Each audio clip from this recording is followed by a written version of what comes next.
Litre മുതൽ 12 litre വരെയുള്ള ചാക്സൺ aluminium pressure cooker വാങ്ങുമ്പോൾ 3 ലിറ്റർ അലുമിനിയം പ്രഷർ കുക്കറും സമ്മാനം.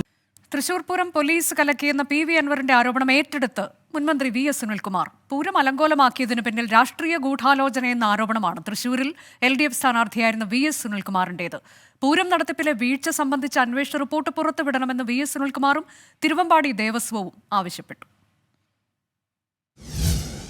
CPIM-നെ കൂടുതൽ പ്രതിരോധത്തിലേക്ക് തള്ളിവിടുകയാണ് PV അൻവറിന്റെ ആരോപണം ഏറ്റെടുത്തുള്ള VS സുനിൽകുമാറിന്റെ പടയൊരുക്കം. പൂരം കഴിഞ്ഞ് മാസങ്ങൾ പിന്നിട്ടിട്ടും പൂരം കലക്കിയതാരാണെന്ന അന്വേഷണ റിപ്പോർട്ട് സർക്കാർ ഇതുവരെ പുറത്തുവിട്ടിരുന്നില്ല. ഇതിനിടയിലാണ് റിപ്പോർട്ട് പുറത്തുവിടണമെന്നാവശ്യപ്പെട്ട് മുഖ്യമന്ത്രിക്ക് കത്ത് നൽകാനുള്ള സുനിൽകുമാറിന്റെ രാഷ്ട്രീയ നീക്കം. ADGP MR അജിത് കുമാർ അന്വേഷിച്ച റിപ്പോർട്ടാണ് സർക്കാർ പൂഴ്ത്തിയത്. തൃശൂർ പൂരം അലങ്കോലപ്പെടുത്തിയതിന് പിന്നിൽ വ്യക്തമായ രാഷ്ട്രീയ ലക്ഷ്യത്തോടുകൂടി ആ പൂരം അലങ്കോലപ്പെടുത്താൻ വേണ്ടിയിട്ടുള്ള ഒരു വലിയ ഗൂഢാലോചന ഉണ്ടായിരുന്നു എന്നുള്ളത് സത്യമാണ്. റിപ്പോർട്ട് പുറത്തു വന്നാൽ ആരെയെങ്കിലും സംരക്ഷിച്ചിട്ടുണ്ടെങ്കിൽ അതും മനസ്സിലാക്കാൻ കഴിയുമെന്നാണ് സുനിൽകുമാർ പറയുന്നത്.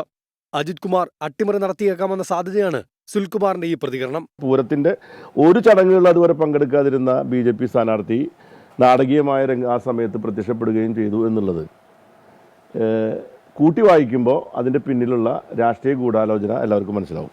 പൂരം നിർത്തിവെച്ചതോടെ സേവാഭാരതിയുടെ ആംബുലൻസിൽ BJP സ്ഥാനാർത്ഥി സുരേഷ് ഗോപിയുടെ അപ്രതീക്ഷിത വരവും വത്സൻ തില്ലങ്കേരി അടക്കമുള്ള RSS നേതാക്കൾ നേരത്തെ ക്യാമ്പ് ചെയ്തതും ഗൂഢാലോചന വെളിവാക്കുന്നുവെന്ന് VS സുനിൽകുമാർ പറയുന്നു.